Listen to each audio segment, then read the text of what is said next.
Oke, Assalamualaikum warahmatullahi wabarakatuh. Pada video kali ini kita akan mencoba membahas soal tentang dinamika rotasi. Jadi soal dinamika rotasi yang akan saya bahas pada video kali ini itu adalah jenis tangga yang bersandar pada tembok. Nah, bagi kalian semua yang ingin membahas soal jenis ini, langkah pertama yang harus kalian lakukan adalah tentukan terlebih dahulu titik tumpu dari si tangga tersebut. Nah, ketika ada soal bentuk seperti ini, titik tumpunya itu pasti di bawah antara lantai dengan ujung bawah si tangga. Pokoknya ketika kalian menjumpai soal tipe seperti ini, maka titik tumpunya selalu di posisi bawah, yaitu antara lantai dengan ujung bawah tangga.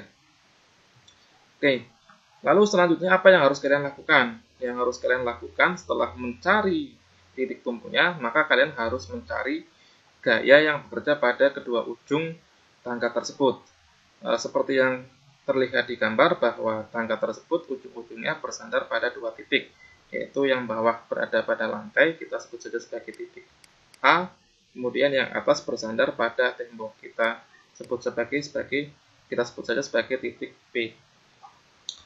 Lalu karena kedua ujung-ujung tersebut saling berhimpitan dengan bidang, maka pasti kedua ujung tersebut memiliki gaya normal. Kita sebut saja pada titik B sebagai gaya normal NB, lalu titik A sebagai gaya normal NA. Oke, jadi kita sudah menentukan gaya normalnya. Nah, selanjutnya setelah kalian menentukan gaya normalnya, kalian harus menentukan gaya beratnya. Nah, gaya berat untuk setiap benda itu berada di tengah-tengah panjang tersebut, sehingga gaya beratnya dari si tangga tersebut berada di tengah-tengah tangga, berada di sini. Nah, di sini berarti ada gaya berat. Nah, setelah gaya berat dicari, maka gaya selanjutnya yang kalian perlu tinjau adalah gaya gesekannya. Nah, gaya gesekannya itu karena lantai kasar, maka berada di bawah lantai tersebut, yaitu F gesekan. Berarti antara ujung bawah tangga dengan lantai terdapat gaya gesekan yang arahnya ke kiri.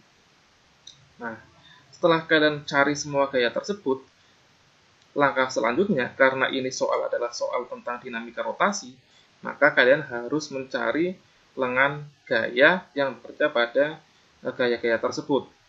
Nah, perlu kalian garis bawahi bahwa antara lengan gaya dengan gaya harus saling tegak lurus, sehingga kamu harus membuat dan menentukan lengan gaya yang tegak lurus.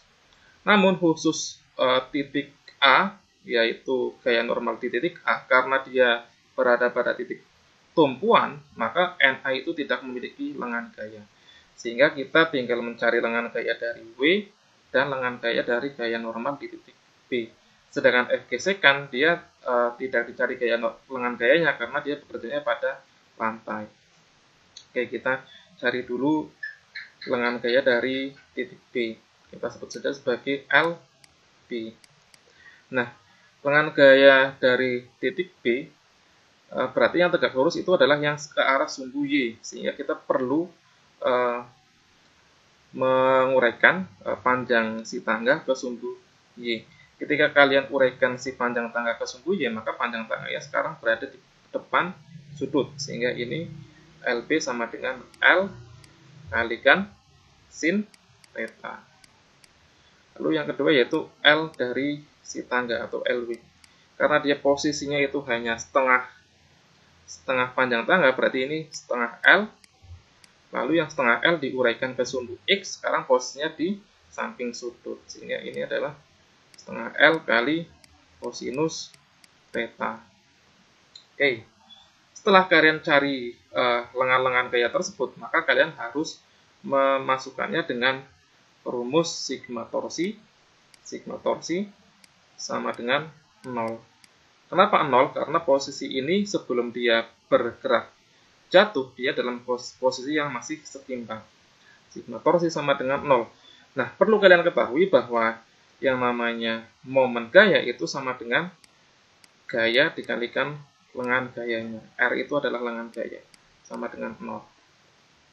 Nah, kemudian kita masukkan saja, berarti yang NP itu karena arahnya searah jarum jam, maka ini tandanya positif. Kemudian NA karena arahnya melawan jarum jam, maka maka ini negatif. Kemudian W juga karena arahnya melawan jarum jam, maka juga negatif juga.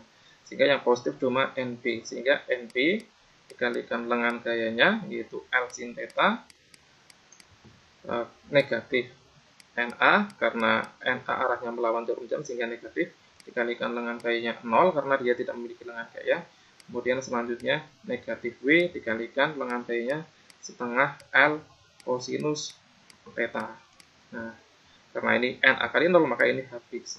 Sehingga persamaannya tinggal NB kalikan L sin theta sama dengan, ini bisa pindah ruas. Ini sama dengan 0. Ini bisa pindah ruas ke kanan jadi positif W kali tekan setengah L cos theta. Ada L di ruas kiri juga ada L sehingga bisa habis. Sehingga persamaannya tinggal NB kalikan sin theta sama dengan setengah W cos theta. Nah, setelah dapat persamaan ini, maka kita selanjutnya tinjau jumlah gaya yang berada pada sumbu X dan sumbu Y. Sehingga kita bisa meninjau dengan hukum 2 Newton, sigma Fx sama dengan 0. Nah, gaya yang berada pada sumbu Fx itu ada dua, yaitu NB yang arahnya ke kanan, positif, dan F gesekan yang arahnya ke kiri, sehingga dia negatif. Ya, sigma Fx itu sama dengan NB min F gesekan sama dengan 0. Sehingga NB itu berarti sama dengan F gesekan. Nah, selanjutnya kita tinjau jumlah gaya yang berada pada sumbu Y. Sigma Fy itu sama dengan 0. Nah, gaya yang berada pada sumbu Y kita tinjau saja ada berapa gaya, yaitu ada sama juga ya, ada dua, yaitu NA dan W. NA ke kanan berarti NA positif. NA ke atas berarti NA positif. NA-nya positif, sedangkan W-nya negatif. Sehingga sigma Fy NA min W sama dengan 0. Sehingga NA-nya sama dengan W.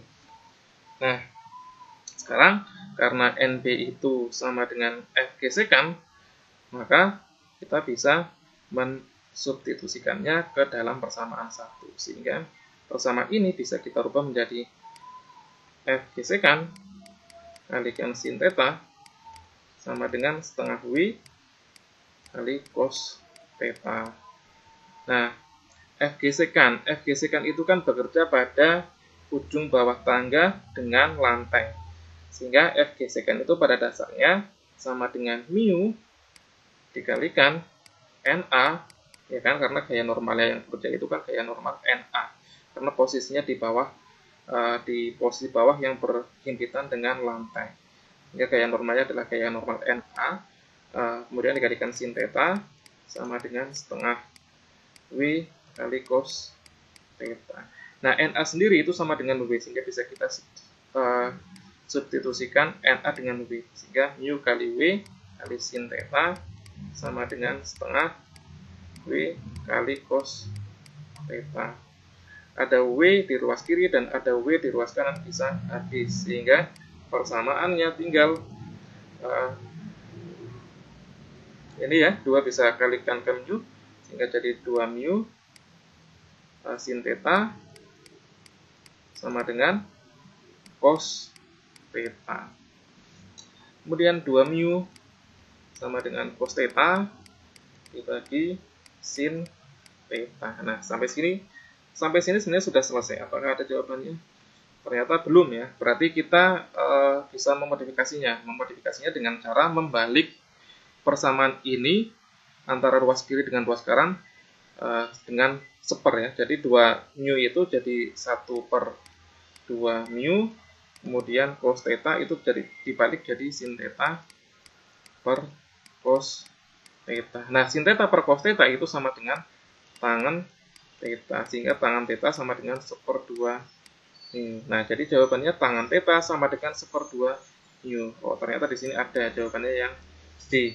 Nah, ketika kalian ditanyakan sudut tetanya, berarti sudut theta sama dengan arcus tangen 1/2 mu. Nah, saya kira itu saja untuk pembahasan soal pada video kali ini. Semoga bisa bermanfaat bagi kalian semua. Terima kasih. Wassalamualaikum warahmatullahi wabarakatuh. Apabila ada pertanyaan yang ingin kalian sampaikan, silahkan kalian sampaikan saja di kolom komentar yang berada di bawah video tersebut. Terima kasih.